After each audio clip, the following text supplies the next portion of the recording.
अब तक आपने देखा कि कैसे अर्चना ने अपनी सम्मोहन क्रिया का प्रयोग करके कैसे रोहित और प्रतिभा को के घर में अपनी जगह पा ली। अब रोहित को अर्चना पर शक हो गया था, तो क्या रोहित उसे घर से निकाल पाता या नहीं निकाल पाता, देखेंगे आगे वीडियो में।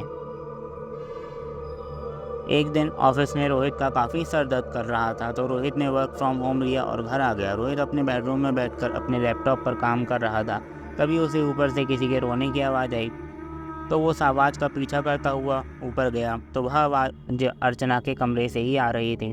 पर अर्चना के कमरे के दरवाजे पर तो ताला लगा था, खिड़कियाँ भी अंदर से बंद थी, इसलिए रोहित कुछ नहीं कर पाया। शाम को जब अर्चना वापस आई तो उसने उससे पूछा कि तुम्हारे कमरे से दोपहर को किसी के रोने की आवाज़ आ रही थी। ये सुनकर अर्चना तो पहले सकपका गई, लेकिन फिर उसने अपने आप को संभाला और फिर बोली, शायद वह आपका भ्रम होगा,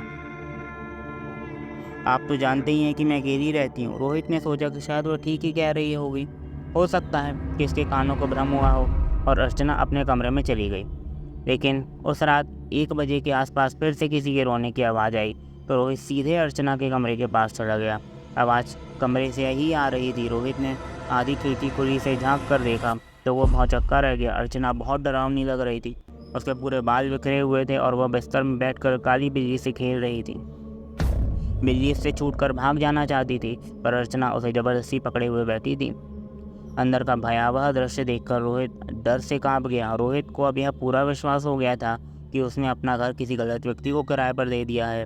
वह कुछ करता उससे पहले ही अर्चना को यह आभास हो गया कि खिड़की पर कोई खड़ा है। रोहित नीचे जाता उससे पहले ही दरवाज़ा अपने आप खुल गया और किसी अदृश्य शक्ति ने रोहित का पैर पकड़कर उसे अंदर खींच लिया, जबकि अर्चना अभी भी बिस्तर पर ही बैठी हुई थी। रोहित भागता उससे पहले किसी अदृश्य शक्ति ने रोहित के गले को पकड़ लिया और उसे हवा में उठा लिया और वहीं पास में रखी कुर्सी टेबल पर फेंक दिया। उसने इतनी जोर से रोहित को फेंका कि रोहित का हाथ टूट गया। ऊपर से आ रही थी तेज आवाज़ से प्रतिभा जाग गई, तो उसने देखा रोहित बिस्तर पर नहीं है, तो प्रतिभा आवाज़ को फॉलो करते हुए ऊपर चली गई। उसने देखा कि रोहित ज़मीन पर पड़ा रो रहा है और किसी से अपनी जान की भीख मांग रहा है। प्रतिभा जब कमरे के पास आई तो उसने देखा कि कोई अदृश्य शक्ति रोहित का गला दबा रही है और रोहित के मुंह से लगातार खून की धार बहे जा रही है, और अर्चना बिस्तर में बैठकर ये सब देखकर हंसी जा रही है। प्रतिभा ने नोटिस किया कि जैसे जैसे अर्चना उस बिल्ली की गर्दन दबाती जा रही है, वैसे वैसे रोहित की गर्दन भी दबती जा रही है। ये देखकर प्रतिभा को बहुत गुस्सा आया और उसने ज़ोर से अर्चना को धक्का मार दिया, जिससे अर्चना बिस्तर से नीचे गिर गई और उसके नीचे गिरने से बिल्ली उससे छूटकर भाग गई। बिल्ली की जाते ही रोहित को बहुत आराम मिला। अर्चना बहुत गुस्से में खड़ी हुई और वो प्रतिभा को मारने ही वाली थी कि कुछ देखकर पीछे हट गई। दरअसल प्रतिभा आज सुबह ही मंदिर गई थी, जहाँ पर पंडित जी ने प्रतिभा के हाथ में कलावा बांध दिया था।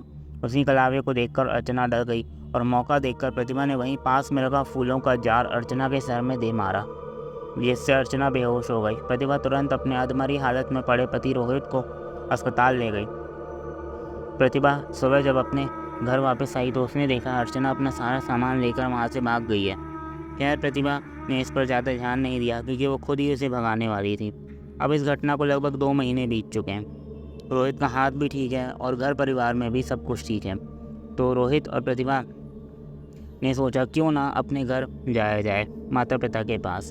तो दोनों घर जाने के लिए तैयार हो गए। घर पहुंचकर सब सोफे पर बैठकर बातचीत कर रहे थे। तभी रोहित ने चाय का कप उठाया और उसकी नज़र बाहर गार्डन में गई। तो रोहित ने जो देखा उसे देखकर वो बहुत डर गया, इतना डर गया कि वो डर से कांपने लगा और उसके हाथ से चाय का प्याला छूट गया और गरम गरम खौलती चाय रोहित के पैंट में गिर गई। ये सब देखकर सब सकते में आ गए।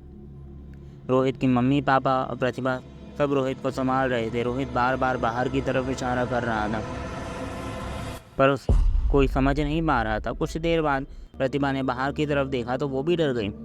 उसने अपनी सासू माँ से पूछा, ये कौन है जो पौधों में पानी दे रही है? तो उन्होंने बताया कि साक्षी है, कल से ही काम पर आई है, बेचारी अकेली है, कोई नहीं है इसका। बड़ी उम्मीद से यहाँ आई थी, इसलिए मैंने उसे यहाँ काम दे दिया। रोहित और प्रतिभा को बड़ा अजीब लगा क्योंकि ये साक्षी बिल्कुल अर्चना जैसी ही दिखती थी। साक्षी चुपचाप अपना काम किए जा रही थी, अंदर क्या हो रहा है उसे कुछ भी पता नहीं था। अब वो साक्षी थी या अर्चना, जो भी थी ये किसी को नहीं पता, पर अगर वो सच में ही अर्चना थी तो रोहित और प्रतिभा के लिए अभी बहुत बुरा होना तो बाकी था।